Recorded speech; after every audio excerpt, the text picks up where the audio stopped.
G'day Bomber fans, we've had some big VFL games lately, some great AFL players stating their case for a call-up, in some cases a debut, so I will go through the AFL listed players from the last couple of VFL games, talk about how they are tracking, but first, Manscaped. Bomber fans, I like football, what's this? We're talking about balls? Well, I may introduce you to Manscaped. You can keep your balls nice and smooth with the best body grooming gear at Manscaped, and with me you can get 20% off and free shipping. Just go to manscaped.com, enter the discount code EVERYTHING-Essendon20 and buy whatever the bloody hell you want. So VFL, we have been pretty shocking in the Magoos this year. We ended this little period with a bye, good result, you can't lose if you can't play, but the first round we were obliterated by Port Melbourne, who aren't much ahead of us. It was not a pretty game, and against the Suns, I only saw a half of the game because the stream was down, but gee, that was a bloody beautiful win after the siren the week we lost after the siren to Port Adelaide. But let's talk AFL listed players and see who has impressed. We start with our prize draftee, Elijah Tsatas. He is unlucky our AFL midfield is as solid as he is. I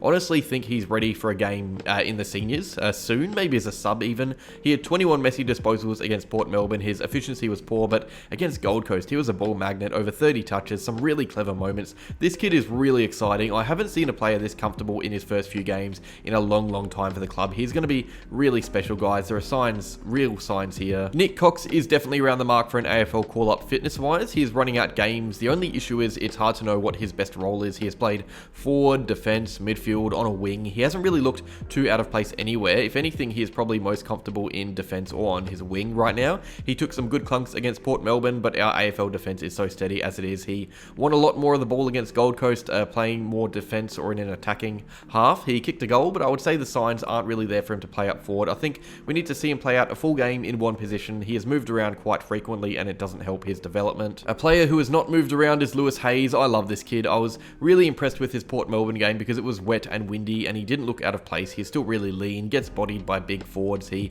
reads the ball really well now and knows how to kill it. He has set himself up for a big finish to the year in the Rezzies to leap into season 2024 with confidence. He looks a real player. I'm filming this video on the Wednesday, so I don't know if Hind is selected for the AFL game, but if he isn't, it's hard for him because he has been superb in both VFL games. He was just about best on ground against Port Melbourne and he supplied terrific attacking run from defence against Gold Coast. He tears games apart in the Magoos. He is playing too well for the VFL right now, and he obviously does a job when he comes into the AFL as well, so he's just kind of sitting in limbo between AFL and VFL. Nick Bryan only played the one game. He was rucking against Freo in the AFL when we played Port Melbourne, but his game against Gold Coast was a really important one because he went up against AFL listed ruckman Ned Moyle and destroyed him. He had almost 20 hit-outs more, but also won more of the ball. I was super impressed. I thought he played a standout game and did his chances of a recall much help, especially now that Phillips is suspended. Kaine Baldwin is as consistent as anyone on our VFL team. He just does his job every week. He reminds me of Jaden Laverty, forward turned defender, reads the ball so well in the air, intercept marks, uses his strength really well. He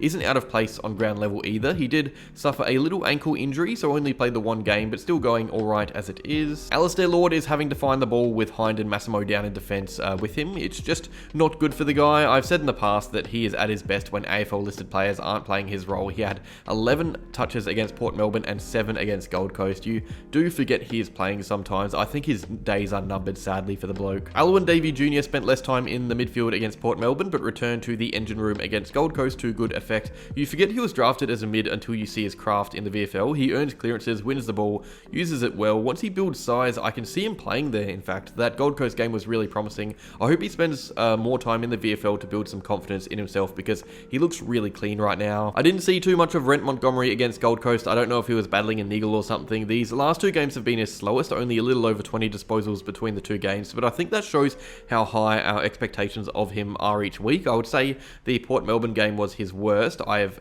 properly seen. Horrible conditions for his style of play, but still did a serviceable job. Pat Voss has had a good fortnight. He has yet again had to do it on his own because of the injury to Jaden Hunter, so it's either him or Jorgensen, who is not an AFL listed player, up there as a target. Not too many options for our VFL team. He usually takes their main key back and does a good job. He kicked 2 recently against Gold Coast, but I thought the Port Melbourne game was his most mature in a long time. He got heaps of looks on goal, 6 scoring shots, almost 20 touches. He is definitely getting close to an AFL debut. Just needs another game like Port Melbourne and to take his opportunities, especially with Wiedemann struggling for form. It has been a frustrating period for Tex Wanganeen. I thought he was going to explode a bit after that North match a few rounds ago, but he hasn't really had much of the ball. He lacked polish against Port Melbourne in the poor conditions and was hampered by a bit of an ankle complaint against Gold Coast. I want to see more games like that North one consistently, and I just want the ball in his hands more because good things do happen when he touches it. I thought McBride had his best game against Gold Coast. I found to be noticing him more when in other games you usually see his stats and forget that he was around for 4 quarters.